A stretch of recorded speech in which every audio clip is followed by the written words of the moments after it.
नमस्कार, स्वागत छ कार्यक्रम आजको सन्दर्भमा। दर्शकबिन, म प्रताप दुलाल। आज हामी आजको सन्दर्भको यो एपिसोडमा नेकपाको जारी विवाद, प्रतिनिधि सभा विघटनदेखि पुनर्स्थापनासम्मको चरणमा आइपुग्दा नेपालको राजनीतिक कोर्स कता गयो भन्ने विषयमा छलफल गर्नेछौँ। र आज हामीसँग यी विषयमा छलफल गर्नका लागि नेकपाका सांसद तथा स्थायी कमिटी सदस्य देवेन्द्र पौडेल उपस्थित हुनुहुन्छ। स्वागत छ यहाँलाई। धन्यवाद छ यहाँलाई। पौडेल सर, यहाँले अहिले प्रतिनिधि सभा विघटनदेखि पुनर्स्थापनासम्म आइपुग्दा नेकपाको राजनीतिक कोर्स कहाँ गएको देख्नुहुन्छ समग्रमा भन्नुपर्दा? अब यो निकै दुःखका साथ भन्नुपर्छ, नेपाली जनताले राजनीतिक स्थायित्वको निम्ति, सुशासनको निम्ति, समृद्धिको निम्ति र संविधानका प्रस्तावनाहरू जे हामीले संविधान बनाउँदाखेरि लेखेका थियौँ ती सबैको कार्यान्वयनको निम्ति नेपालमा स्थायित्वको परिकल्पनासहित नेकपालाई राम्रो अवस्था अनुरूप करिब 2/3 हैसियतमा मतदान प्रकट गरेका थिए। त्यसको व्यवस्थापन गर्न नसक्नु, त्यसको जनताको त्यो निर्देशनलाई गम्भीरतापूर्वक ग्रहण गर्न नसक्नु र जनताको बिचमा गरेका प्रतिबद्धताहरूलाई इमान्दारितापूर्वक पालना गर्न नसक्नु आजको दुःखद, मैले जो भने दुःखद क्षणको रूपमा हामीले गुजारेका छौँ। यी यस्ता समस्याहरू जति देखिए, यी समस्याहरूको लागि दोषी को छ त? अब इतिहासले समीक्षा गर्ला, तर फेरि पनि अहिले सम्माननीय प्रधानमन्त्रीले जसरी पार्टीको अध्यक्षको हैसियतले अब जसरी यो कार्यकारी प्रमुखको हैसियतले उहाँले जुन प्रकारले व्यवस्थापन गर्न सक्नु पर्थ्यो, अरूका पनि कमजोरी छन्, अरू दुधले नुहाएका चोखा ओबाना एकदम चाहिँ धेरै नेट एन्ड क्लिन मैले भन्दैन, तर फेरि पनि आफूले प्राप्त गरेको उहाँको भाषाको 65% जनमतको व्यवस्थापन त आफैले गर्नु पर्थ्यो नि। म पनि प्रतिनिधि सभाको सांसद हो, हामी कसैले पनि राजीनामाको माग गरेका छैन। उहाँको स्थायी समितिको सदस्य हौँ, स्थायी समितिमा छलफल उठ्या हो, राम्रो काम अझै थप गरौँ, पार्टी र सरकारलाई जोडौँ भन्ने कुरा उठ्या हो त्यहाँ। तर प्रधानमन्त्रीले अझै छोड्नुहोस् भनेर कसैले भनेको थिएन। र बनावटी कुरा गरेर, एकदम चाहिँ चमत्कारी कुरा गरेर ल मलाई हटाउँदैछन् भनेर जसरी प्रतिनिधि सभा भङ्ग गर्ने कामहरू भयो, अस्थिरतातिर देश गयो, सकारात्मक कुरा सर्वोच्च अदालतले सिस्टमलाई बचाइदियो, न्यायालयमा गुहार माग्न जानुपर्ने यो जुन प्रकारको स्थिति पैदा भयो, यसमा अलिकति पल्लाभारीको हिसाबले प्रधानमन्त्रीले जसरी परिपक्वतापूर्वक राजनेता हुने, राजनेता भनेको 2-4 जनाले चिच्चाएर भइन्न नि, देशका चाहिँ सबै समस्याहरूलाई सुल्झाएर संविधान, कानुन, नियम, पद्धति, प्रणाली, पार्टी सबैको चाहिँ म्यानेज गरेर काम गरेर देखाएर पो राजनेता हुने हो। त्यो प्रकारको भूमिका उहाँले निर्वाह गर्न नसकेको मलाई अनुभूति हुन्छ। यति भनिराख्दा अब उहाँको पक्षबाट चाहिँ सरकारले निकै ठुलो काम गरेको, ठुलो सफलता ल्याएको, विभिन्न आँकडाहरू प्रस्तुत पनि हुने गरेका छ। ती सबै चिजलाई एउटा थाँती राखौँ।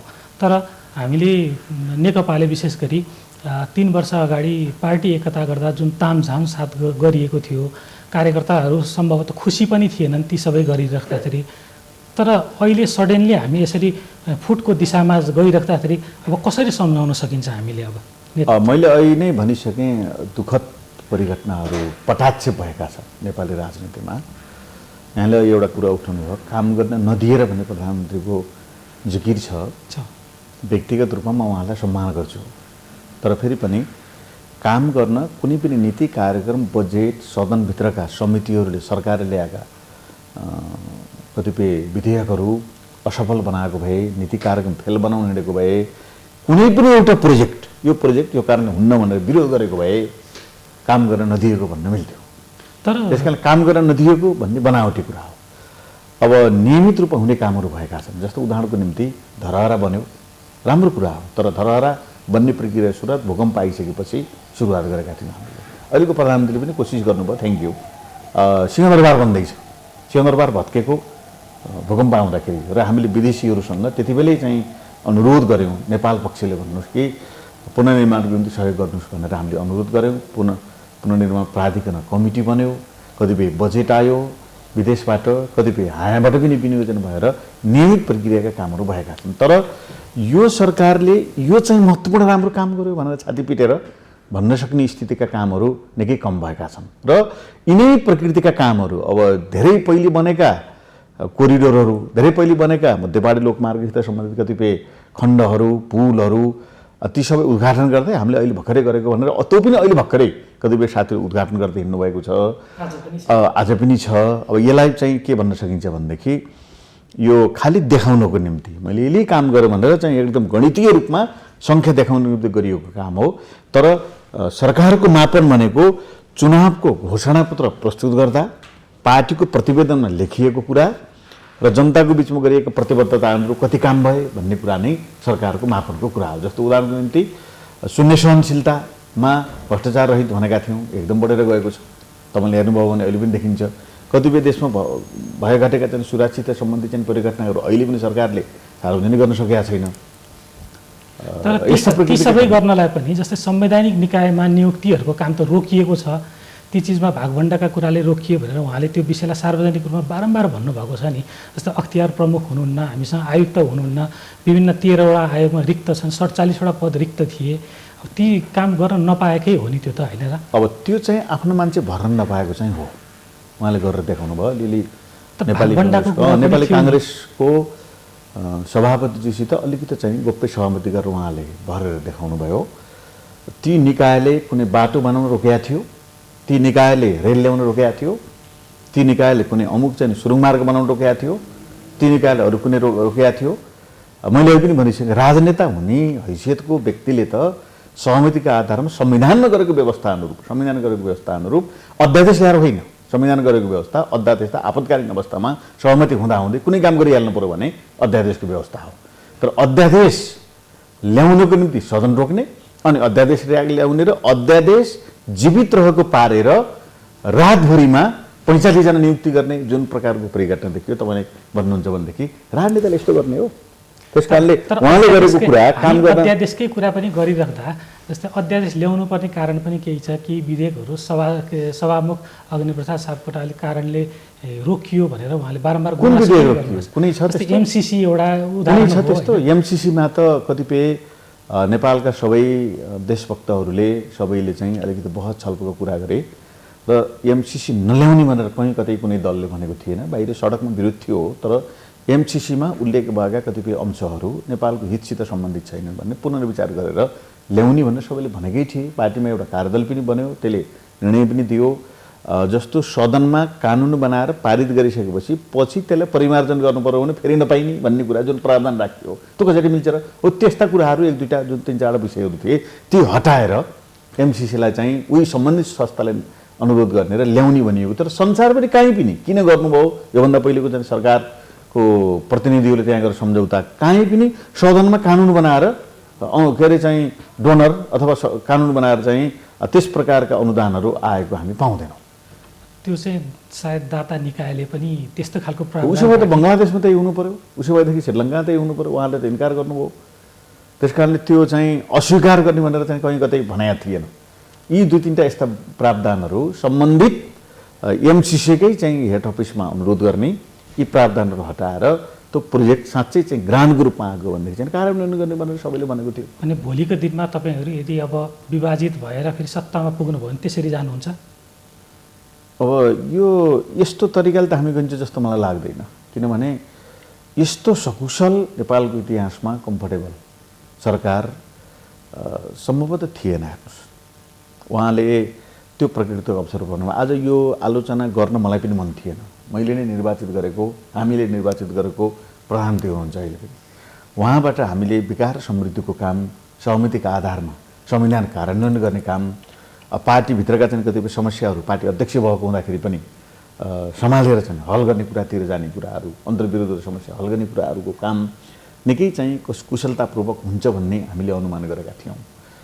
उहाँले निकै सिनियर साथीहरू हुनुहुन्थ्यो नि, पूर्व प्रधानमन्त्री भएका, पार्टी सञ्चालन गरेका व्यक्तिहरूको बारेमा गरेका कटाक्षहरू, टिप्पणीहरू र अरू कसैको बारे गरेका टिप्पणीहरू, कटाक्षहरू तपाईँले हेर्नुभयो र एउटा श्रृङ्खलामा उहाँको भनाइलाई हेर्नुभयो भने हामीले भनेका थियौँ पहिलो 5 वर्ष पूर्वाधार तयार पार्ने, अर्को 10 वर्ष मध्यम स्तरको देश बनाउने र अर्को चाहिँ थप 10 वर्ष 25 वर्षमा चाहिँ समृद्ध मुलुक बनाउने भनेका थियौँ। समाजवाद लागू गर्ने भनेका थियौँ हामीले। त्यहाँसम्म पुग्दाखेरि समृद्ध समाजवाद खोइ मार्गचित्र प्रधानमन्त्री त चाहिँ आलोचना गराउनु या विरोध गराउनु गर्नेले गर्दै रहन्छन्।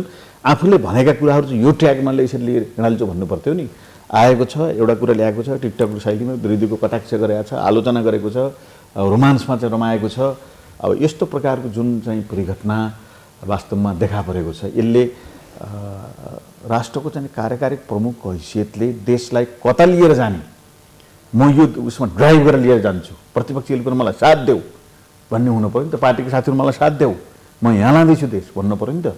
त्यो चाहिँ मैले कसले साथ दिएन, सबैले साथ दिए। आफ्नै पार्टी यति सकुशल, उहाँको गुनासो मात्रै, यति सकुशल अवस्था त कसैको पनि थिएन। उहाँले प्रतिपक्षले सडकमा थियो, प्रतिपक्ष अलिअलि चाहिँ आलोचना गर्नुभएको थियो।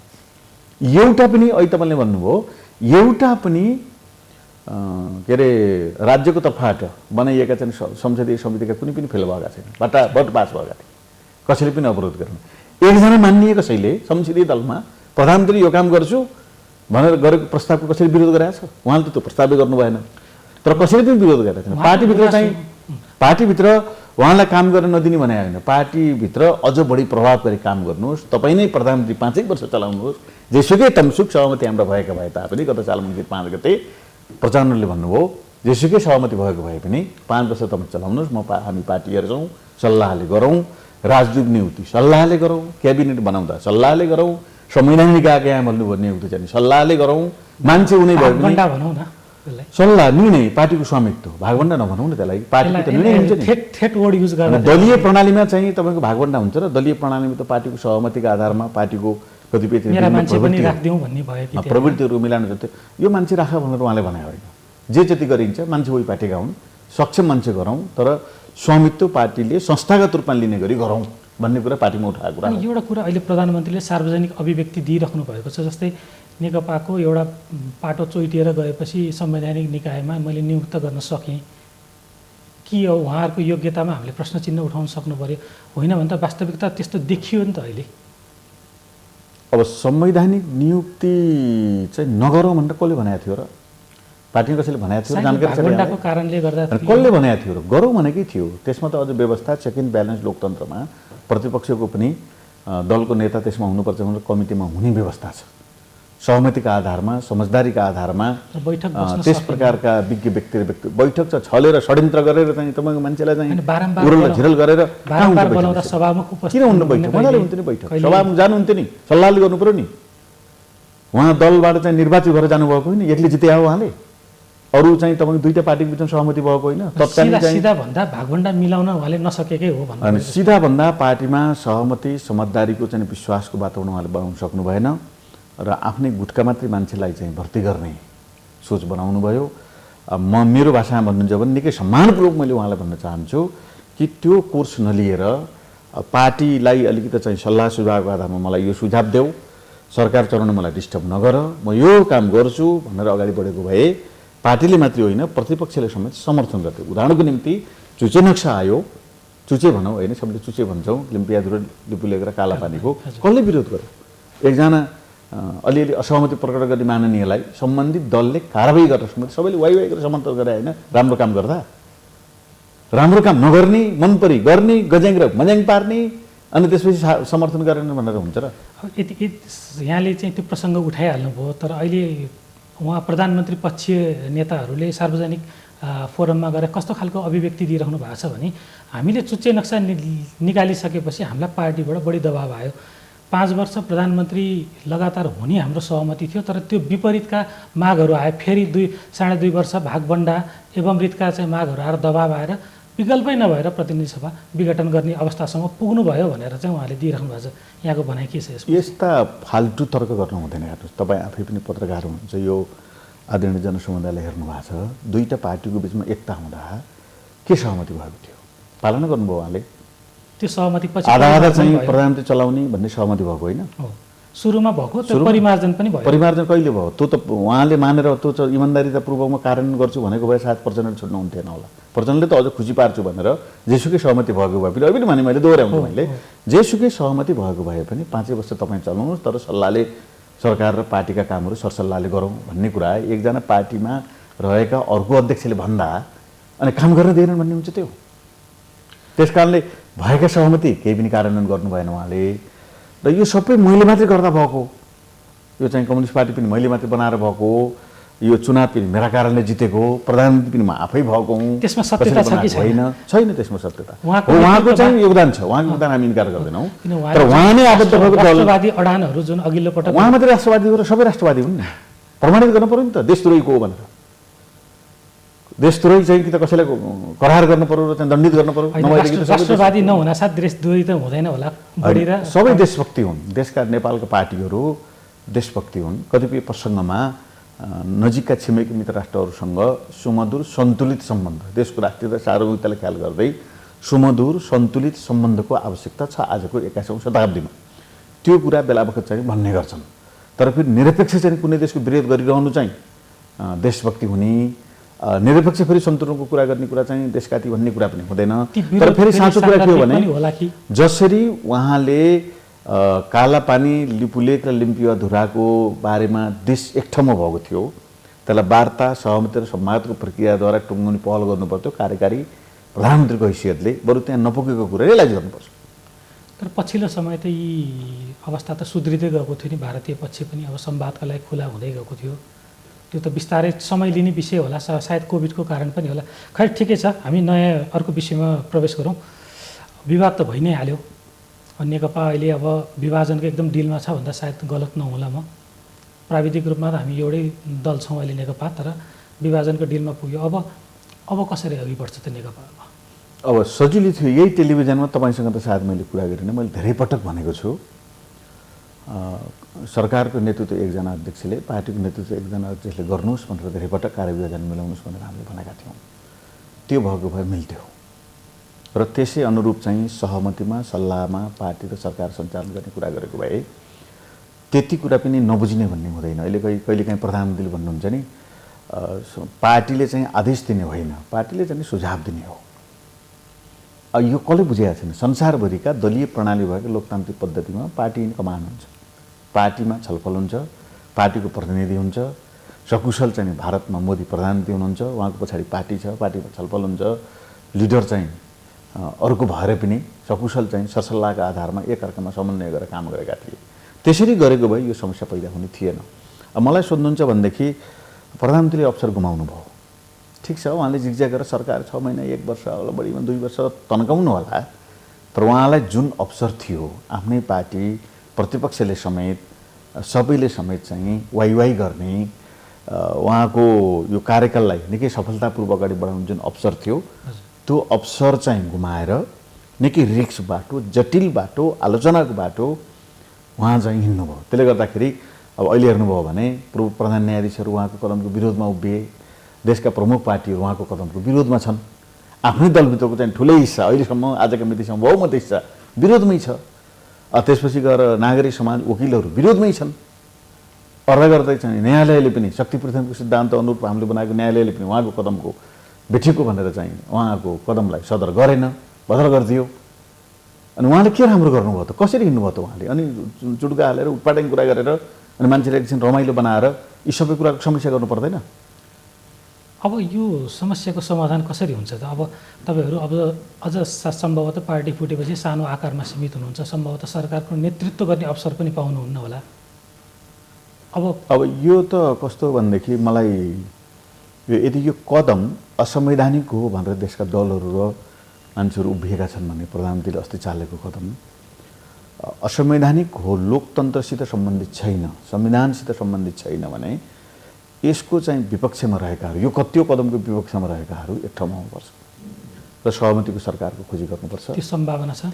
अहिले पनि म त भन्न चाहन्छु नेकपाकै सरकार हुनुपर्छ, मलाई केही फरक पर्दैन। सकुशल सम्मानजनक चाहिँ बहिर्गमित विदा लिएर ओलीजीले सरकारबाट मार्ग प्रशस्ति गरेर जनताले 2/3 निम्ति मत दिएका हुन्। अब अहिले पनि चाहिँ अर्को कुनै जो भए पनि हुन्छ, अमुक व्यक्तिको चाहिँ खोजी गरेर युवा पुस्तालाई दिए पनि हुन्छ, कोही नयाँ युवा पुस्तालाई प्रधानमन्त्री दिए फरक पर्दैन। हिजोको दिनमा त्यसकारणले त्यो बिन्दुमा प्रधानमन्त्री तयार हुनुहुन्छ भनेदेखि अहिले पनि नेकपाकै सरकारको सम्भावना छ, पार्टी एकता पनि बच्छ। होइन अब मैले चालेको कदम मलाई साथ दिइदिन्छौ, नभएदेखि चाहिँ म देखाइदिन्छु भनेर उहाँले चाहिँ त्यस्तै प्रकृतिका स्टेपहरू चाल्दै जाने भनेदेखि स्वाभाविक रूपमा पार्टी फुटको प्रक्रियामा छ, स्वाभाविक रूपमा अर्को कोर्स लिन्छ। अर्को कोर्स लिँदाखेरि पनि अब दलको हिसाबले त ठुलो दलको रूपमा वा आजका मितिसम्म महाआबद्ध भएको दल नै ठुलो दल हुन्छ। म तपाईँलाई प्रश्न राख्न चाहन्छु आजको मितिसम्म संसदभित्र पनि बाहिर पनि ठुलो दलको रूपमा यही दल रहन्छ। अब यो दलको चाहिँ भूमिकामा सहमतिको सरकार हुने सम्भावना रहन्छ र त्यो दोस्रो अवस्था हो। तर मलाई व्यक्ति रूपमा सोध्नुभयो भनेदेखि पहिलो अवस्थाको खोजीमा लाग्नुपर्छ र त्यसको निम्ति साँच्चै अझै पनि आफ्नो पार्टी, आफ्नो दल, आफ्नो मतदाताप्रति इमान्दार हुनुहुन्छ भनेदेखि त्यसको चाहिँ खोजनीति गर्ने काममा प्रधानमन्त्री लाग्नुपर्छ। यहाँले भने जस्तो अवस्था सिर्जना हुने सम्भावना सायद कमै पनि होला, वास्तवमा हामीले स्वीकार्नु पनि पर्छ, किनभने यही विषय यति सहज रूपमा समाधान हुन्थ्यो भने यहाँसम्म जाँदैन थियो होला विवाद। तर नेकपा अब फुटको दिशामा गइसकेपछि सत्ताको बागडोर सम्भवतः यहाँको हातबाट फुस्किन्छ। अब यहाँले भने जस्तो सत्ता समीकरण यहाँकै पक्षमा बन्छ भन्ने पनि त छैन नि। भोलिका दिनमा यतिसम्म भन्छु कि म चाहिँ यहाँको अहिले माधव नेपालज्यू, झलनाथ खनालज्यूहरूसँग भोलि यही खालको समस्या सिर्जना हुँदा यहाँले कसरी ट्याकल गर्नुहुन्छ त्यो सम्भावना त रहला। जस्तै सिद्धान्तका विषयमा विवाद होला, जबज या 21औं शताब्दीको बहुदलीय जनवाद त्यसमा विवाद हुन सक्छ। यस्तै सत्ता समीकरणकै विषयमा होला, प्रधानमन्त्री भइसकेपछि भागभण्डाका कुरा नमिल्ला, फेरि त्यो स्थिति सिर्जना हुन सक्छ नि। अहिले आज एक दिन यो समस्या प्रतिनिधि सभा पुनर्स्थापना हुनासाथ सबै समस्या समाधान भएको त होइन होला। हामी नयाँ राजनीतिक कोर्समा त छिरिसक्यौँ त। अब यो चाहिँ के हो भने दलभित्र मतभेद हुनु दलको जीवन हो। कुनै पनि पार्टीमा मतभेद हुन्छ, छलफल हुन्छ, बहस हुन्छ। प्रश्न भनेको चाहिँ ती मतभेद भएका, डिबेट भएका, बहस भएका विषयहरूको समाधान गर्ने हो। एक्लै अर्कालाई सम्मान गरेर, एक्लै अर्काको अस्तित्वलाई आत्मसात गरेर, एक्लै अर्काको भूमिकालाई कदर गरेर अगाडि बढ्ने हो। म त व्यक्तिगत रूपमा भन्नुहुन्छ भने अर्काको भूमिकालाई निकै न्यूनीकरण गर्ने हामीले नेपालमा केपीजी भेटाएका छौँ। अरूले त्यस्तो गर्छन् जस्तो मलाई लाग्दैन। गिरिजा भएको भए के गर्नुहुन्थ्यो होला। म चाहिँ तत्कालीन माओवादी आन्दोलनमा थिएँ। आफू बराबरको चाहिँ सिट दिएर शान्ति प्रक्रियामा लिएर जानुभयो र उहाँले मर्ने बेलामा सबैको चाहिँ सम्मान लिएर बिदा हुनुभयो। हामी सबैले सम्झिन्छौँ। अहिले फरक पार्टी भए पनि उहाँले जुन प्रकारको भूमिका निर्वाह गर्नुभयो संविधान यो खास गरी यो प्रक्रियालाई ल्याउनको निम्ति उल्लेख्य रूपमा उहाँले महत्त्वपूर्ण भूमिका निर्वाह गर्नु। तर विचार दर्शन र दृष्टिकोण त हाम्रो मिल्दैन थियो नि। तर प्रक्रियामा त उहाँ त सबैको चाहिँ साझा व्यक्तित्व भएर जानुभयो नि। अब अहिले त यस्तो सजिलो थियो केपीजीलाई, अब त्यो सम्झिने उहाँको कहीँ कतै पनि कहीँ न कहीँ यस प्रकारको पृष्ठभूमिबाट अगाडि जानुपर्छ भन्ने कुरा हेक्का रहेन। त्यस कारणले व्यक्तिगत रूपमा यहाँले भने जस्तै अझै पनि त्यो सम्भावना उहाँको छ। उहाँले अझै पनि सोच्ने हो भनेदेखि यो दललाई एकै ठाउँ राख्ने भूमिका निर्वाह गर्ने, सबैलाई कटाक्ष गरेर चाहिँ तपाईँको सबैलाई चाहिँ कोही कसैको केही भूमिका छ बनाएको छ, कोहीलाई के बनाएको छ, कोहीलाई भाइहरूले टुकाए बनाएको छ, कोहीलाई चाहिँ के बनाएको छ, यस्तो नगरिकन उहाँले चाहिँ सबैको भूमिका छ, सबैको भूमिका छ। त्यो भूमिकालाई म सम्मान गर्छु, मलाई चाहिँ सहयोग गर्नुहोस्, हामी यसरी जाउँ भनेर अलिकति मार्ग प्रस्तुति गरेर चाहिँ न्यून खोज्ने हो भनेदेखि अझै पनि खास बिग्रिया छैन। तर उहाँले ठिक छ म मेरै तरिकाले चाहिँ हिँड्छु, मलाई मान्ने भए मान, नमानेदेखि चाहिँ देखा जाला मेरै देश हो भनेदेखि हुन्छ भनेदेखि त ठिक छ 6-8 महिना केही समय जाला, जान्न। अहिले पनि मलाई जहाँसम्म लाग्छ कन्टिन्यू जान्न। गएछ भने पनि प्रधानमन्त्री जो पनि त भयो नि त। प्रधानमन्त्री हुनु मात्र ठुलो कुरो होइन नि। तर राजनेता चाहिँ कोही पनि हुन सकेनन्। गिरिजाको मैले उदाहरण लिएँ, त्यो हैसियत चाहिँ स्थिति उहाँले गुमाउनु भयो। अहिले पछिल्लो समय प्रधानमन्त्रीजीले एउटा सार्वजनिक अभिव्यक्ति दिनुभयो, सम्भवतः हिजो झापामा होला। त्यहाँनिर उहाँले के भन्नुभएको छ भने म विरुद्ध लगाइएको आरोपपत्र फिर्ता लिएमा अझै पनि पार्टी एकता हुनसक्छ भन्नुभएको छ। त्यो सम्भावना छ कि छैन यहाँहरूको तर्फबाट? त्यो आरोप त्यो एउटा डकुमेन्ट हो, आरोपपत्रै होइन, त्यो एउटा डकुमेन्ट हो। तर स्थायी कमिटीमा उहाँलाई व्यक्तिहरूमा केही त डाका चोर भनेर लगाएको छ र आरोप होइन, विभिन्न भ्रष्टाचार मुद्दामा संलग्न उठेका विषयहरू त चाहिँ यसको प्रष्टीकरण दिनु पर्यो भन्नु पर्यो नि। त्यो त उठे त सदनमै उठेन। अनि हिजोको दिनमा त्यो सदनमै उठे, अन्त कतिपय उठे, उहाँलाई प्रमाणित चाहिँ यो गर्यो भने त मुद्दा हालिन्थ्यो नि। होइन, यी विषयहरू चाहिँ उठेका छन्, यी विषयको चाहिँ जवाब हामीले दलले दिनुपर्छ। अनि प्रक्रिया त मिचिया हो नि। हिजोको दिनमा त्यो डकुमेन्ट पेश गर्दा दुईटा अध्यक्षले संयुक्त रूपमा प्रस्तावित गर्ने तपाईँ यहाँहरूको त विधानमै उल्लेख छ नि, होइन र? त्यति विधान बनाउने मान्छे म कसैले पनि एकजना सदस्यले पनि चाहिँ आफ्नो मतहरू राख्न पाउँछ। सदस्य सार्वभौम बनाएको छौँ हामीले। प्रत्येक पार्टी सदस्य दुईटा अध्यक्षको कुरै छोडिदिनुहोस्, दुईटै अध्यक्षलाई हामी सार्वभौम बनाएको छौँ। प्रस्तावका ख्याल राख्नु होला तपाईँले पनि 1 नम्बर अध्यक्ष र 2 नम्बर अध्यक्ष पनि कहीँ लेखिया छैन। दुईटै अध्यक्षको चाहिँ बराबर हैसियत दिएको छ। तपाईँले भने जस्तै एउटा कुरा चाहिँ 2 जना अध्यक्षको सहमतिमा महासचिवले बैठक बोलाउनु भनिएको छ। त्यसपछि बहुमत र अल्पमतको व्यवस्था प्रष्ट रूपमा छ। जनवादी केन्द्रीयताको सिद्धान्त अनुरूप कमिटीमा बहुमत हुन्छ, सकेसम्म सहमतिका आधारमा निर्णय गरिनेछ। सहमति भएन भनेदेखि चाहिँ बहुमत अल्पमतका आधारमा गरिनेछ। बहुमत अल्पमतका आधारमा गरेको निर्णय बहुमतको निर्णय कार्यान्वयन हुनेछ। अल्पमतको निर्णयलाई, अल्पमतलाई सुरक्षा दिइनेछ। अलमतलाई कारबाही गरेर निकाल्ने होइन, सुरक्षा दिइनेछ र उसले निरन्तर आफ्नो कुरा राख्न पाउनेछ भन्ने विधानको व्यवस्था हो हाम्रो विधानको, अहिलेको जारी विधान। त्यति सबै अब त्यो जारी विधानको चाहिँ व्यवस्था हुँदाहुँदै उहाँले चाहिँ स्थायी समितिमा बहुमत थियो, उहाँले चाहिँ पार्टीले मैले मान्दिनँ भन्नुभयो, केन्द्रीय समितिमा बहुमत थियो, केन्द्रीय समिति कहिले उहाँको विरुद्ध निर्णय बहुमत भएको कारणले यहाँले बढी पेलेको केही पेलेकै छैन। के पेलेको छ? स्थायी समितिमा त्यत्रो लामो समय बैठक भयो, उहाँ नआउँदा नि हुँ गरेर बैठक बस्यौँ हामी। उहाँलाई चाहिँ खालि पार्टी सल्लाहले काम गर्नुहोस् मात्रै बनायो, पार्टी निर्णय अनुसार सल्लाहले काम गर्नुहोस्, फलानु नियुक्ति अनिवार्य गर्नुहोस् भनेर पार्टी निर्णय गरेर घोक्राएर दिए होइन। समझदारी कमसेकम पार्टीमा नि लामो समय काम गरेका साथीहरू हुनुहुन्छ, उहाँ आफू जेल बस्दाखेरि लामो समय एमाले बनाउन हिँड्नुभयो होला नि त माधव नेपालजी, झलनाथजी हिजो चाहिँ उहाँहरू हुँदैखेरि अध्यक्ष भएर आउनुभएको, उहाँको पनि केही भूमिका होला, अरू साथीहरू पनि केही भूमिका होला, प्रचण्डको पनि केही हैसियत भएर उहाँले पार्टी एकता गर्नुभयो होला, हैसियत भएर पार्टी एकता गर्नुभयो होला नि। दिनक्रम त जारी थियो नि, उहाँले उपाध्यक्ष बनाउनु भयो। अब त्यो बनाउनु भन्दा फेरि तयार हुनु भएन, उहाँले भन्नको निम्ति विषयान्तर गर्नलाई भन्नुभयो उहाँले, त्यसपछि गएर सचिवालयका साथीहरू गर्छन् बनाउनु नि त कसरी हो, यो हाम्रो नियमले विधानले अहिलेको हाम्रो संविधानले दिँदैन, तर बनाउने हो भनेदेखि ठिक छ हामी तयार छौँ भन्नुभयो नि त। त्यस कारणले त्यो चाहिँ के हो भने होइन यो त तपाईँ भन्नको लागि भने हो, कहाँ गर्नलाई भने हो र भन्नुभयो, त्यसपछि त्यो विषय त्यहीँ सिद्धिगयो।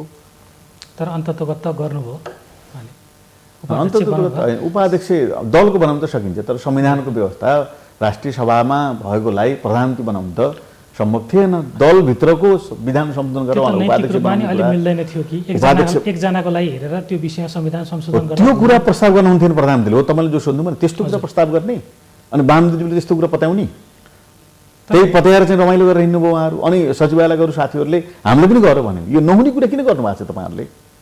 जबकि प्रतिनिधि सभा सदस्य चाहिन्छ, संविधान फेर्नको निम्ति 2/3 चाहिन्छ, एउटा दलको कुनै व्यक्ति विशेषलाई प्रधानमन्त्री बनाउनको निम्ति हाम्रो अहिले पनि ठ्याक्क गणितीय रूपमा 2/3 पुरै छैन, अर्को समर्थन चाहिन्छ। अनि यस्तो कुरामा अरूले समर्थन गरेर 2/3 पुग्छ संविधान संशोधन गर्नलाई, अनि यस्तो कुरा पनि छलफल गर्ने हो, हुने बनाउन उहाँलाई जब बनाऊँ, उप प्रधानमन्त्री बनाऊँ, गृहमन्त्री बनाऊँ, हुन्छ अहिलेको संविधानले दिन्छ। पार्टीको चाहिँ जे जिम्मा दिउँ, पार्टीको अध्यक्ष बनाऊँ, हाम्रो विधान संशोधन गर्न मिल्यो ल तेस्रो अध्यक्ष बनाऊँ, तपाईँहरू चाहिँ बिदा लिनुहोस् अथवा चाहिँ सर्वोच्च नेता जानुहोस्, उहाँको नेतृत्वमा महाधिवेशन कमिटी बनाऊँ, आयोजक कमिटीले ठिक छ हामी मान्छौँ एकताको जोगाउँ भन्ने हामीले बनायो। त्यो हुने कुरा सम्भव थियो गरेको भएदेखि, तर त्यो गर्ने त नै नहुने कुरा प्रस्ताव गरेर भ्रमित तिलेस्मै कुरा गरिदिने, त्यसपछि ठोसमा नआउने यस्तो प्रकृतिको चाहिँ कार्यशैली उहाँको हामीले महसुस गर्यौँ। यो वास्तवमा यी अब धेरै विषयमा विवाद एउटा विषयमा छैन, धेरै विषयमा छ।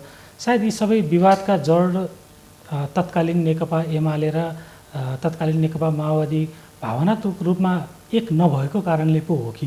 त्यो प्रश्न पनि बारम्बार 100% होइन, त्यो बनाउन खोज्नुभएको थियो उहाँले। अनि म एउटा सानो उदाहरण यहाँलाई दिन्छु। त्यो 100% होइन, म तपाईँलाई भन्छु नीति के भनेर टुङ्ग्यायौँ हामीले? बहुदलीय जनवाद पनि होइन, जनताको जनवाद पनि होइन, हिजो हुन् यी हाम्रा राम्रा विचारले जो काम गरेका हुन् होइन, यसको विरोधी कोही पनि होइन, महाधिवेशन छलफल गरौँला, तर अहिलेको हाम्रो नीति भनेको चाहिँ जनताको जनवाद हो भन्ने कुरा त प्रधानमन्त्रीले चाहिँ खुसी भएर उहाँले नै क्वाइनिङ गरेर राखेको प्रस्ताव हो त्यो। अनि उहाँले बाहिर बहुदलीय जनवाद हो अब यहाँ म मान्दिनँ भन्दै हिँड्नुभयो होइन, पोखरा गएर त्यो विवाद भइसकेपछि कहिले विवादै नहुँदा भन्नुभयो उहाँले। दोहोरो डिल गर्न त पाइयो नि त, आफैले प्रस्ताव गरेको शब्द हो त्यो। हजुर अहिले चाहिँ यो पिन नभनु एकता जसरी गर्नुपर्छ, जनताको जनवाद भनेर जाउँ, यसो पछि कुरा मिल्छ भनेर हस्ताक्षर गरेर प्रतिवेदन फाइनल गरे होइन। अनि बहुदलीय जनवाद भनेर उहाँले चाहिँ बहुदलीय जनवाद त्यसपछि पूर्व एमाले एक ठाउँ भन्ने प्रयत्न गर्नुभयो, तर सकारात्मक कुरा के हो भनेदेखि त्यो भएन, त्यो छँदै थिएन, त्यो हुँदै होइन। त्यो कुरा त बहस मतभेदको कुरा त त्यो विषयसित सम्बन्धित थिएन नि त।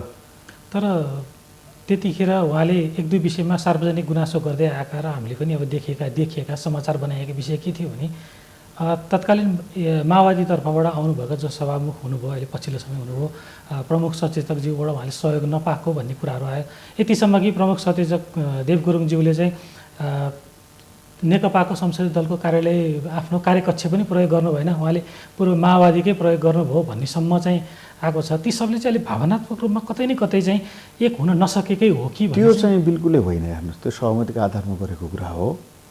देव गुरुङले चाहिँ नमान्ने भन्ने कुरै थिएन, दल एउटै बनाउने कुरै थियो। सभामुख त चाहिँ लामो समयसम्म झन्डै 1.5-2 महिना चाहिँ 1.5 लाख भएर बनाएको हो, एउटै पृष्ठभूमि, त्यही पनि एउटै गुटको बनाउन चाहनुहुन्थ्यो। एकता हुँदाखेरि त्यो सहमति थिएन। एकता हुँदाखेरि चाहिँ यस प्रकारका जिम्मेवारीहरूमा कमसेकम सहमति र समझदारीका आधारमा गर्ने भन्ने थियो र सभामुख अर्को पृष्ठभूमिको बन्नुभयो।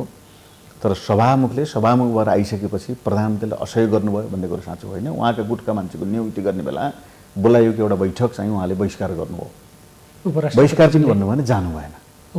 उपराष्ट्रपतिज्यू शपथहरूमा जानुभएको छैन। त्यो चाहिँ उसमा उहाँ जानु भएन। भएको त्यति मात्रै हो। अरू चाहिँ सरकारले ल्याएको कुनै पनि क्रियाकलाप गतिविधिमा सदन चलेको बेलामा असहयोग गर्नुभयो भन्ने कुरा एउटा मात्रै यो ठाउँमा चाहिँ सरकारलाई सभामुखले असहयोग गर्नुभयो भन्ने कुरा आयो भने म पनि चाहिँ तयार छु।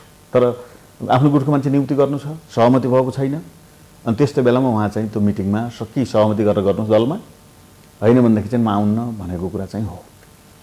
अनि त्यसो भए त यही विषय भयो। राष्ट्रपतिज्यूले चाहिँ प्रधानमन्त्रीज्यूले पठाएका प्रस्ताव अध्यादेशहरू खुरुखुरु पास गर्नु पनि सायद यस्तै न्यायिक होला, ठिक होला। त्यसपछि अब राष्ट्रपतिज्यूको बारेमा हाम्रो दलमा कहीँ कतै केही कुरा छैन। राष्ट्रपतिज्यू भनेको संविधानको संरक्षकको हैसियतमा हुनुहुन्छ। त्यो एउटा निकै सिनियर पोस्ट हो, फर्स्ट म्यान हो नेपालको। त्यसो भएको हुँदाखेरि संविधानमा परेको समस्या भने त्यसलाई चेक एन्ड ब्यालेन्स गर्ने, त्यसलाई संविधानले दिएको भूमिका अनुरूप, अब कार्यकारी हैसियतको भूमिका त संविधानले दिएको छैन, तर संविधानको संरक्षकको भूमिका उहाँले निर्वाह गर्न सक्नु पर्थ्यो। अब आज पनि त्यो विषय चाहिँ समीक्षा बनेको छ। यो प्रतिनिधि सभा भङ्ग भयो, अरू कतिपय कुराहरू भयो, कहिले कुन अध्यादेश तुरुन्तै जाँदा बित्तिकै पास हुन्छ, कहिले के हुन्छ। पार्टीमा छलफल चलिसकेपछि अरू पार्टीका साथीले ख्याल गरेर गर्नुहोस् है भन्दै चाहिँ जुन कुरुकुरु चाहिँ उहाँले भनेको कुरातिर गयो, त्यसले पनि देश चाहिँ संवैधानिक सङ्कटको दिशातिर जाँदै थियो। अझै पनि यहाँलाई म भन्न चाहन्छु, अझै पनि खतरा छ। अझै पनि परिपक्वतापूर्व नसोच्ने भनेदेखि प्रधानमन्त्रीको पद र राष्ट्रपतिको दुरुपयोग गरेर बेठिक दिशातिर जाँदैछ। तर फेरि पनि राष्ट्रपतिको बारेमा हामी केही भन्न चाहन्नौँ। उहाँलाई बनावटी कुरा, कतै चाहिँ तपाईँलाई महाभियोग लाउँदैछन् भन्ने कुरा चाहिँ बनावटी कुराको परिक्रमा गरेर उहाँको कानमा हालियो, जुन कुरा कतै केही प्रसङ्गै थिएन। हावा नलागी पात हल्ले नै, बिल्कुलै होइन। कहाँ लाग्यो हावा? कसले भनेको छ? कहीँ न त्यो कमिटीमा छलफल चलाएको छ, कुरा चलेको छैन। त्यो बनावटी कुरा ओलीजीले गएर बनावटी कुरा गरिदिनु भयो। अनि बहुमत यहाँहरूसँग थियो, त्यो गर्ने सम्भावना बहुमत त्यो हामीले भने हो, गएको चाहिँ हो। 83 जना मेरो पनि हस्ताक्षर छ। हामी 83 जना साथीहरूले अधिवेशन बोलाउनको निम्ति सङ्कटकाल लाइन छ, त्यसपछि गएर देखा मैले मेरो बाटो हिँड्छु भन्ने कुरा निरन्तर प्रधानमन्त्रीले धम्कीको रूपमा भनेको हुँदाखेरि संसद बचाउनुपर्छ भनेर हामी 83 जना सांसदहरूले हस्ताक्षर गरेर संसद अधिवेशन बोलाउनलाई समावेदन टक्राउन सम्माननीय राष्ट्रपतिज्यू कहाँ गएको कुरा साँचो हो, भएको कुरा हाम्रो साँचो भन्छ। त्यो बाहेक अरू केही पनि छैन। त्यो त हाम्रो अधिकारको कुरा। एउटै दलका 83 जना भनेको चान्चुने कुरा हो। त्यही पनि दर्ता गर्न उहाँ मान्नु भएन। उहाँले त चाहिँ नजिकका कार्यालय चाहिँ सहयोगीहरूलाई समेत इन्कार गराउन लाएर 6 महिना गरेर कुरेर बस्नुभयो आजको लोकतान्त्रिक प्रणालीमा। त्यो चाहिँ हो हामीले गरे हो। तर अरू चाहिँ राष्ट्रपतिका विरुद्ध कुनै केही पनि थिएन। म प्रश्न पार्न चाहन्छु, कहीँ थिएन। झुटो कुरा उहाँलाई हालेर बनावटी कुरा गरेर तपाईँलाई महाभियोग लाउँदैछन्, त्यस कारणले सदन भङ्ग गरौँ भन्ने कुरा बनावटी बनाएर आफ्नो सरकारको आयु लम्बाउनुको निम्ति संविधानको धारा 76, संविधानको स्पिरिट, संविधानको मूल्य मान्यता विपरीतका कामहरू भए। आज अब नेपालको राजनीति त तरल बन्यो पक्कै पनि। सबभन्दा ठुलो दल विवादमा, आगामी सरकार कसरी गठन भन्ने समीकरण टुङ्गो लाग्न सकेका छैन। एउटा अहिले जनस्तरबाट पनि एउटा कुरा आइरहेको छ, यस्तो सहज बहुमत छोडेर यतिखेर दुई पक्षमा विभाजन भएर विपक्षी दलसँग सहयोग माग्न जानुपर्ने अवस्था पनि आयो। सायद समाधान त यो पनि होइन होला नि त। त्यो दुःखद कुरा, मैले सुरुमै भने दुःखद कुरा भयो। यो हुनुहुन्थेन। म पनि व्यक्तिगत रूपमा दुःखी छु। निर्वाचनको बेलामा हामीले जे भनेका थियौँ साथीहरू बिचमा, जनताको बिचमा, त्यस अनुरूप हामी जान सक्नु पर्थ्यो। अब अरू नेताहरूका हाम्रा अब यहाँले भने जस्तै अहिले विवादमा रहेका छन् अरू सिनियर नेताहरूको कमजोरी छैनन् मैले भन्दैन, कमजोरी छन्। तर फर्स्ट हुँ भनेर दावा गर्ने पार्टीको चाहिँ फर्स्ट अध्यक्षमा हुन लेखेको भए पनि दावा उहाँले गर्नुभएको, तर सबैले चाहिँ कहीँ न कहीँ कतै न कतै ल तपाईँले गर्नुहोस् भन्ने स्थिति किन आयो हो। त्यो चाहिँ भएको व्यक्तिले त दललाई मिलाउनु पर्दैन, आफ्नो दललाई मिलाउनु पर्दैन, आफ्नो दलका 1-2 जना साथीहरू म्यानेज गर्नु पर्दैन। के को कसैले प्रधानमन्त्री खोजेकै थिएनन्, तपाईँले चलाउनुहोस् भनेका थिए। खालि चाहिँ सहमतिका आधारमा 1-2 कामहरू प्रधानमन्त्री फेरि 1-2 मान्छे हाल्नु पर्दैन, त्यो पनि मन्त्रीहरू चाहिँ सहमति गर्नु पर्दैन। अनि निर्णय गर्ने क्याबिनेट चाहिँ तपाईँहरूसित सल्लाह नभइकन विस्तार हुन भन्ने, निस्कँदा बित्तिकै चाहिँ क्याबिनेट फर्मेसन गर्ने, त्यस्तो पनि हुन्छ। एउटा न्यूनतम इमान्दारी त विश्वासको वातावरण चाहिँ सिर्जना गर्न सकिँदैन थियो र नसक्दाखेरि यो स्थिति पैदा भयो। छलफल गर्दा संवैधानिक निकाय जस्तै फेरि नियुक्ति रोकिने, मन्त्रालय रिक्त रहने अवस्था हुन्छ भनेर पो हो कि? त्यो यो उहाँको मात्र टाउको बहुमत अल्पमतको यो चाहिँ कस्तो भने यो सबै बनावटी कुरा यो चाहिँ के हो भनेदेखि काम गर्न दिएनन् संवैधानिक निकायको कारणले चाहिँ यस्तो हो उस्तो हो भने सब चाहिँ वही हात बनावटी कुरा हुन्। उहाँलाई आशंका लाग्यो प्रतिनिधि सभामा कतै मेरा विरुद्ध केही हुन्छ कि भन्ने आशंका लाग्यो। उहाँले सम्माननीय राष्ट्रपति कहाँ गएर चाहिँ यो प्रतिनिधि सभा जिउँदो रह्यो भने कुनै बेला के हुन्छ भन्न सकिन्न भनेर आफ्नै पार्टी आफ्नै दलप्रति उहाँको विश्वास भएन। म तपाईँलाई एउटा मात्रै भन्न चाहन्छु, आफ्नै दललाई आफ्नै पार्टीप्रति विश्वास नगरेको त उहाँले हो नि। हामीले त विश्वास गरेका थियौँ उहाँलाई। हामीले चाहिँ के उहाँलाई चाहिँ हात चोपेर हस्ताक्षर गर्थ्यौँ उहाँलाई हटाउँदा प्रधानमन्त्रीबाट। कसैले चाहिँ कल्पना गरेका थियो? उहाँले त आफै बनावटी कुरा गरेर मलाई काम गर्न दिएनन्, यसो गर्न दिएन, उसो गर्न म देखाइदिन्छु भनेर निकै चाहिँ गैर संवैधानिक प्रकृतिको बाटो रोज्नुभयो उहाँले। त्यस कारणले उहाँले व्यवस्था गर्न के अरे उहाँले म्यानेज गर्न चाहिँ सक्नु भएन। र बारम्बार बहुमत र अल्पमतका कुरा गरिराख्दाखेरि त्यो थ्रेट हुन्छ त उहाँ अल्पमत गर्नुभएको होइन र हिजो कुनै पार्टीमा उहाँ पनि त बहुमत हुँदै आउनुभयो हो नि। महाधिवेशन उठ्नुभयो, अध्यक्ष हार्नुभयो, अर्को चटक उठ्नुभयो, जित्नुभयो, त्यो त अभ्यास उहाँले गर्नुभएको छ नि। दलमा अल्पमत बहुमत त हुन्छ नि त। भनेपछि हामी लामै समय यही प्र्याक्टिसमा जान्छौँ। अनि यो कोर्स छिटो लिनुपर्छ। यो कोर्स चाहिँ निर्वाचन आयोगले आफ्नो ऐन दलहरूका ऐन हेरेर टुङ्गाइदिनुपर्छ।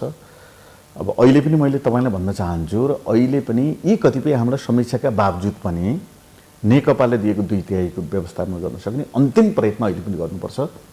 त्यसको निम्ति प्रधानमन्त्रीले चाहिँ सबैलाई प्रभव गर्दै हिँड्ने होइन, प्रधानमन्त्रीले म चाहिँ तयार छु, ल कुनै तेस्रो विकल्पमा जाउँ, म तयार छु भनेर आउनु सक्नु पर्यो। मेरा पनि कहीँ कमी कमजोरी भयो होलान्, तपाईँहरूको पनि यही कमजोरी भए, त्यस कारणले चाहिँ दललाई टुटफुटतिर विभाजनतिर होइन सहमतिको बिन्दु खोजौँ, म चाहिँ तयार छु भन्ने हो भनेदेखि त हुन्छ नि त। गणेश मान त नेपाली काङ्ग्रेसको त सर्वोच्च नेता भएर जानुभयो नि, तर उहाँ पार्टीको अध्यक्ष त हुनुहुन्थेन नि त। लामो समयसम्म चाहिँ मनमोहन सिंह पछि आएर अध्यक्ष गइसकेको मान्छेलाई अलि महान बनाउने प्रचलन पनि छ। होइन, जिउँदै हुँदा महान हुनुहुन्थ्यो उहाँ। जिउँदै हुँदाखेरि विवादको घेरामा त उहाँ पनि जिउँदै हुँदाखेरि चाहिँ उहाँले प्रधानमन्त्री लिनु भएन, महानै हुनुभयो। पुष्पलाल त हामी सबैले मानेकै त छौँ। पुष्पलाल त कुनै पार्टीको प्रधानमन्त्री पनि हुनु भएन, पार्टीको अध्यक्ष पनि हुने बेला त विचारले एउटा दृष्टिकोणले उहाँले गाइड गर्नुभयो र अहिले पनि हामी लिन्छौँ। मदन भण्डारीकै कुरा हामी सबैले मानेकै छौँ। उहाँ त प्रधानमन्त्री त हुनु भएन, 1 नम्बरबाट चुनाव जित्नुभयो, मान्य हुनुभयो एकचोटि, त्यसबाहेक त केही पनि हुनु भएन। उहाँले एउटा दृष्टिकोण दिनुभयो, एउटा भिजन दिनुभयो, एउटा गाइडलाइन दिनुभयो। त्यो गाइडलाइनका कारणले हामीले चाहिँ पुष्पलाललाई सम्झिन्छौँ, मनमोहनलाई सम्झिन्छौँ, विश्वेश्वर प्रसाद कोइरालालाई सम्झिन्छौँ। फरक दर्शन र दृष्टिकोण भए पनि त्यो प्रकारको उदात्तता हुन सक्नु पर्थ्यो र त्यो अवसर, त्योभन्दा एकदम धेरै हाइटको अवसर हाम्रो प्रधानमन्त्रीज्यूलाई थियो। अब अझै पनि छ, उहाँले सके होइन, अझै पनि चाहिँ चिरा पार्दै चाहिँ तपाईँको हिँड्ने, अब अहिले पनि खसर्दै हिँड्ने, अझै पनि चाहिँ अरू कसैलाई विश्वास नगर्ने होइन, त्यसपछि गएर उटपाटेङ कुरा गर्दै हिँड्ने हो भनेदेखि त सम्भवतः देशले जहिलेसके मान्छ भन्ने जस्तो मलाई लाग्दैन। अब एउटा अन्तिम प्रश्न, यो अहिलेको जारी हाम्रो गतिरोधको कारणले विदेशी हस्तक्षेपको पनि हामीले केही सङ्केतहरू देख्न थाल्यौँ। विदेशी चासो बढेर गयो अकस्मात, जुन पछिल्लो समय घटेको थियो। बलियो सरकार थियो हामीसँग, हामी कुनै छिमेकी राष्ट्रहरूसँग हामीलाई अन्याय भएका विषयमा हामी सार्वजनिक रूपमा बोल्न सक्ने अवस्थामा पुगेका थियौँ, नयाँ नक्सा जारी गर्न सक्ने अवस्थामा पुगेका थियौँ। हामी त त्यहाँबाट धेरै तल झरिसक्यौँ। यी सब घटनाक्रमको लागि दोषी सबै पक्ष पक्कै हुन्छ होला। यहाँहरूले आफ्नो भागलाई चाहिँ कसरी समीक्षा गर्नुहुन्छ? त्यो अब यो चाहिँ कस्तो भनेदेखि हामीले नै समस्या हल गर्नुपर्छ। हाम्रो आन्तरिक मामिला विवाद भए पनि, असहमति भए पनि, जिगज्याग र घुमाउरो भए पनि हामीले चाहिँ देशको राष्ट्रियता, देशको सार्वभौमिकता, देशको अखण्डतालाई ख्याल गरेर हामीले चाहिँ आफ्ना आन्तरिक समस्या हामीले नै हल गर्नुपर्छ। कसैले शुभेच्छा प्रकट गर्ला, चाइनिजहरूले गर्लान्, इन्डियनहरूले गर्लान्, उहाँहरूले चाहिँ नेपालको प्रगतिको निम्ति गरेको शुभेच्छालाई हामी ग्रहण गरौँ, तर आदेश र निर्देशन चल्दैन। हामी हाम्रै तरिकाले गर्नुपर्छ। अब हामी कमजोर हुँदाखेरि अब अरूको चलखेल हुन्छ भन्ने कुराको गतिलो इतिहास हामीसँगै छ। त्यसकारणले अहिले पनि दलहरू टुटे पनि फुटे पनि आन्तरिक समस्याहरू हल गर्ने हामीले नै हो, संविधान हामीले नै बनायौँ, यो प्रणाली हामीले नै ल्यायौँ। त्यसकारणले अब पर्ने जटिलता र समस्याहरूको समाधान खोजिने कुरा पनि हामीले नै गर्नुपर्छ। अनावश्यक रूपमा हाम्रो आँगन खुला गरिदिएर विदेशीको चलखेललाई चाहिँ स्वागत गर्नु वाञ्छनीय हुँदैन। यसो गरिदिनुमा चाहिँ यहाँहरूको पनि भनौँ न, मैले सबैको दोष त पक्कै पनि हुन्छ, एउटा घटनाक्रममा एकजना दोषी त पक्कै हुँदैन। यहाँहरूले चाहिँ आफ्नो भागलाई चाहिँ कसरी समीक्षा गर्नुहुन्छ? जस्तै यहाँहरूको पनि केही गल्ती रह्यो होला, मिल्न सक्नु भएन होला, सायद अलिकति चुप लागिदिनु भयो भए, कम माग राखिदिनु भयो भए, बहुमत अल्पमतको खेल नभइदिया भए सायद यो अवस्था आउँदैन थियो कि? अनि बहुमत अल्पमतको चाहिँ एक दिन पनि गणित प्रयोग भएकै छैन। हेर्नुहोस्, बहुमत अल्पमत चाहिँ मुख बोलीमा कतिपय चाहिँ ध्वनिमतमा चाहिँ प्रकट भयो होला, तर कुनै पनि एजेन्डामा अल्पमत र बहुमत भएको छैन। अन्तिम बैठक प्रधानमन्त्री आफै हुनुहुन्छ, उहाँले नै सम्बोधन गरेर कार्यदल बनेको हो, विष्णु पौडेलको नेतृत्वमा। त्यो कार्यदलले एउटा सिफारिस गर्यो, लागू गरे भए हुन्थ्यो नि। त्यस कारण बहुमत अल्पमतको कुरा होइन। यहाँले भने जस्तै हामी कसैले पनि हाम्रो आँगन चाहिँ खुला गरिदिएर नेपालका आन्तरिक मामिलामा वैदेशिक हस्तक्षेपको चाहिँ वातावरण बनाउन दिनु हुँदैन। हामीले नै हल गर्नुपर्छ। विवाद हुनसक्छ, दलमा टुट्न सक्छन्, दलहरू फुट्न सक्छन्, विवाद हुनसक्छ, तर फेरि पनि हाम्रो समस्या हामीले नै हल गर्नु। यहाँको नजरमा नेकपा एकता हुने सम्भावना कतिको देख्नुहुन्छ त? अब कोसिस गर्छौँ, हामीले अहिले पनि कोसिस गर्छौँ, तर यो कदम प्रधानमन्त्रीले चालेको यो कदम चाहिँ ठिक छैन। यो कदम चाहिँ बेठिक भयो भनेर समीक्षा गरेर एकताको चाहिँ ढोका खुल्ने पहल उहाँले गर्नुभयो भने अझै पनि सम्भावना छ। नयाँ सरकार गठनलाई त पक्कै पनि अब अरू दलसँग गर्नुभन्दा त आफ्नै दलसँग गर्दा राम्रो हुन्छ होला। त्यो धेरै साथीहरूले, धेरै सांसदहरूले, धेरै जनसमुदायका प्रतिनिधिहरूले सकेसम्म चाहिँ नेकपाकै चाहिँ सरकार बनोस्, त्यसतिर पहल गर्नुहोस् भन्नुभएको छ। त्यो शुभेच्छालाई हामीले गम्भीरतापूर्वक ग्रहण गर्नुपर्छ। अन्तिम प्रयत्न त्यो गरौँ। अब त्यसको निम्ति पनि अब सहज भूमिका त कार्यकारीको सरकारको सहज भूमिका त फेरि पनि प्रधानमन्त्रीले खेल्नुपर्ने स्थिति छ। त्यसको लागि तयार हुनुहुन्छ त? हामी तयार छौँ, यहाँहरूको अध्यक्ष हामी तयार छौँ, तर यो कदम गल्ती भयो भने सोचाउनुपर्छ उहाँले। तर यो बिचमा अहिले अब जस्तै फागुन यो त उहाँले त चाहिँ भङ्ग गरिसक्नु भएको थियो, अदालतले गर्यो। नैतिक रूपमा पनि भङ्ग गरिसक्यो, सदनमा गएर फेरि मलाई बहुमत देऊ भन्ने हिसाबले त उहाँले चाहिँ अब राजनीति नैतिकता भन्ने त हुँदो रहन्छ। अरू कोही भएको भएदेखि राजीनामा दिन्थे, राजीनामा दिएर उहाँले चाहिँ पार्टी एकताको अपिल गरेर गएको भए राम्रो हुन्थ्यो। अझै पनि त्यो ठाउँ छ। अब फागुन 23 गते नजिकै छ, राष्ट्रपतिज्यूले चाहिँ संसद अधिवेशन बोलाइ पनि सक्नुभएको छ। कसरी प्रस्तुत हुनुहुन्छ यहाँहरू चाहिँ? अब मैले बुझेअनुसार प्रधानमन्त्रीको पक्षमा बहुमत छैन। एउटा त नैतिक बल पनि उहाँले गुमाइसक्नु भएको छ। आफैले विघटन गरेको प्रतिनिधि सभा अरू कसैले पुनस्थापना गरेर, अझ पनि त्यो पनि हाम्रो शक्ति प्रतिनिधिको सिद्धान्त अनुरूप अदालतले त्यहाँ उजुरी गएर अदालतले निर्णय गरिदिनुपर्ने स्थिति सिर्जना भएर अदालतले निर्णय गरेर स्थापित गरेको प्रतिनिधि सभामा फेरि गएर मलाई बहुमत देऊ भन्ने नैतिक हैसियत सम्भवतः उहाँलाई रहँदैन, गुमेको छ। त्यस कारण उहाँको पक्षमा बहुमत हुने मैले देख्दिनँ। अब अर्को सरकारको खोजी हुनुपर्छ। अर्को सरकारको खोजीमा सबभन्दा कम्फर्टेबल अहिले पनि नेकपाकै सरकार हुने गरी चाहिँ पहल गर्ने कुरा जनताको भावना छ। अब भएन भनेदेखि चाहिँ सहमतिको सरकार हुँदा पनि फरक पर्दैन। देशलाई दुर्घटनाबाट, अस्थिरताबाट जोगाउनुको निम्ति कतिपय चाहिँ यो प्रणाली ल्याउनलाई सहमति भएका दलहरू मध्येबाट कसैलाई पनि प्रधानमन्त्री अगाडि सारेर सहमतिको प्रधानमन्त्री हुनु नै प्रणाली बचाउनको निम्ति सकुशल बाटो हुनेछ। अब फेरि नयाँ सरकार गठनको लागि तपाईँहरू बाहेकका समीकरण बन्यो भने त्यसलाई कसरी लिनुहुन्छ तपाईँहरूले? लोकतान्त्रिक प्रक्रियामा सहजतापूर्वक हामी लिन्छौँ, केही फरक पर्दैन। फेरि पनि यो जुन कारणले विवाद भएको थियो प्रधानमन्त्री पददेखि लिएर जुन भागभण्डाका चिज त त्यो त सम्बोधन भएन नि त? फेरि आन्दोलन गर्ने हो कि? यो चाहिँ कस्तो भनेदेखि हामीले त यो प्रणालीको कुरालाई बचाउनको निम्ति आन्दोलनमा हामी सहभागी बनेका थियौँ। प्रणाली भनेको संविधान हो, संविधानमा व्यक्त भएको लोकतन्त्र हो। देश चाहिँ सङ्कटकालतिर, अस्थिरतातिर चुनाव हुन्थेन, चुनाव गर्नको निम्ति गरिएको पनि प्रतिनिधि सभा भङ्ग गर्नलाई चुनावको डेट घोषणा नराखिकन भङ्ग गर्न पाइँदैन। त्यसको निम्ति चाहिँ चुनावको मिति राखेर घोषणा गरिएको, चुनावतिर जान्थेन। चुनावतिर नजाँदा बित्तिकै सरकारको आयु लम्बाउनुको निम्ति सङ्कटकालतिर जानु पर्थ्यो। सङ्कटकालको कुरा हुँदा बित्तिकै चाहिँ कसको हातमा जान्थ्यो, फेरि कोर्टमा जान्थ्यो, के हुन्थ्यो भन्न सकिँदैन थियो। त्यस कारणले म केमा खुसी हुन्थ्यो कि सरकार जसको बन्ला अब यो प्रक्रिया चाहिँ एक्सिडेन्ट भएर गाडी तल खसेको थियो, राम्रोसँग चाहिँ क्रेनले अदालत भन्ने क्रेनको रूपमा चाहिँ सडकमा ल्याएको छ। अब हिँडाल्ने कुरा त दलहरूको कुरा हो। धन्यवाद यहाँको समय र संवादका लागि। धन्यवाद छ। केही मेरा आफ्नो बनाएर राख्ने अवसर दिनुभएकोमा हार्दिक कृतज्ञता प्रकट गर्न चाहन्छु। हस्, धन्यवाद। आजको श्रृङ्खलामा हामीले नेकपाको जारी विवाद र आगामी रणनीतिका बारेमा छलफल गर्यौं। यी विषयमा हामीसँग आज छलफल गर्नका लागि स्टुडियोमा उपस्थित हुनुहुन्थ्यो नेकपाका सांसद तथा नेकपा स्थायी कमिटी सदस्य देवेन्द्र पौडेल। आजको कार्यक्रमबाट म प्रताप दुलाल बिदा चाहन्छु। सत्य, तथ्य र निष्पक्ष समाचारको लागि हेर्दै रहनुहोला माउन्टेन टेलिभिजन। नमस्कार।